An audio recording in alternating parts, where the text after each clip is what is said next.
So you have a commander deck you never play, but you're emotionally attached to it. What next?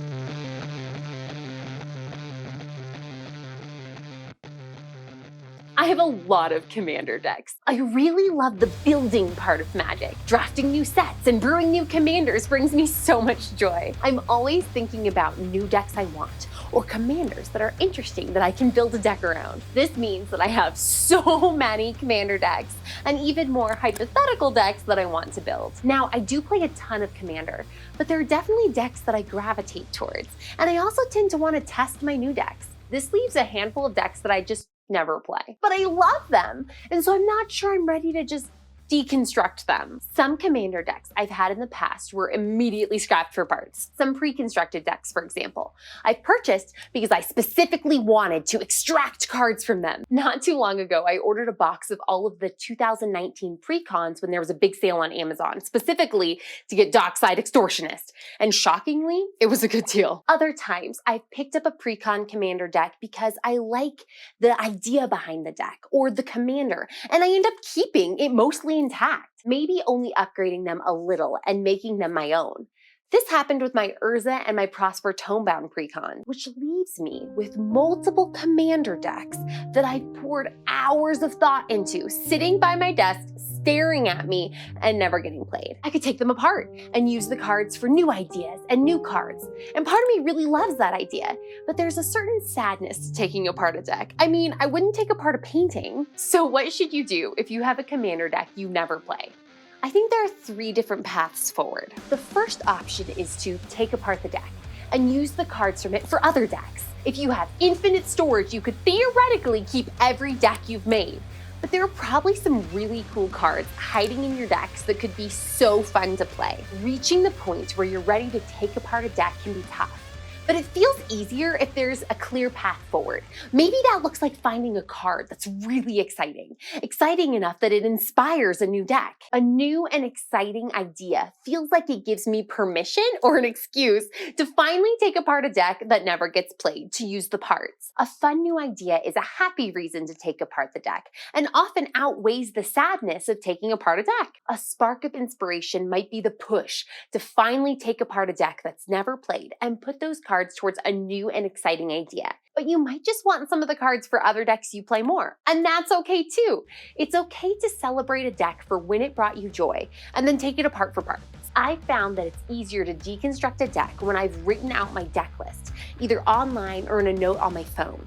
That way, if I really miss the deck later, I can just build it again. I got the Secret Lair Brea Ethereum Shaper card, and I loved it so much I made a cosplay of her. I've been wanting to build a Brea deck for ages, and just recently put a first draft together. Wanting to build a Brea deck is what finally pushed me to take apart my Kaikar 3-color vehicle deck. The deck hasn't brought me joy, I never played it, and it had a lot of cards that I needed for my Brea deck. But I spent so much time building it, and I love vehicles, and I wanted to like this deck so much that I resisted taking it apart for months. The second option is to breathe new life into a deck. Maybe all your deck needs is an upgrade to the mana base, or to have some new cards swapped in. But if it's really been a while since you've played the deck and you're just not interested in it anymore, you might need to really mix it up. You could try swapping the commander.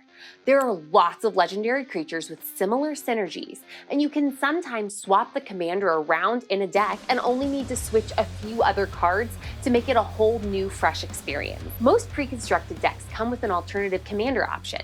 Do you put an alternative commander in your decks? There are a few decks where I think I have an alternative commander in the deck that would work, but I generally feel really attached to the commander. Let me know in the comments if this is something you do. I'm really curious. That said, my first deck was the Prismari Performance pre-constructed commander decks from Strixhaven, with Zaffi Thunder Conductor as the commander. I used Zaffi as the commander for a while, and I liked it, but I didn't love it.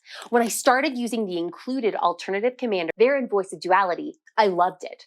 I started upgrading the deck and really customized it. However, over time, even this deck I so loved got pushed out of my rotation by other new and exciting decks. So finally, just recently, I've transformed this deck again. I switched the commander to Myra the Magnificent and transformed it into a Degenerate Extra Turns deck. It has a totally new life as one of my favorite new decks after months of being out of my usual rotation. I'm obsessed. The third option is to just keep the deck the way it is.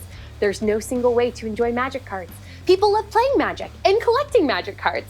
Storing your collection in the form of commander decks can be really fun. Each deck is a snapshot of your interests and the cards available at the time you built the deck. And even though a particular deck isn't getting a bunch of action right now, that doesn't mean that you won't feel inspired to play it in the future. I think that people go through seasons, and generally, most people's lives are filled with more than just Magic the Gathering.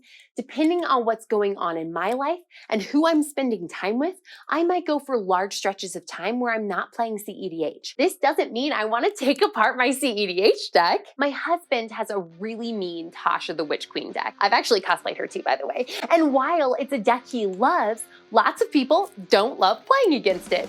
So it's a deck that he doesn't play a lot. There's situations where some decks are better suited than others, and it's okay to have seasons where you don't play particular decks. I like to have decks at a variety of power levels.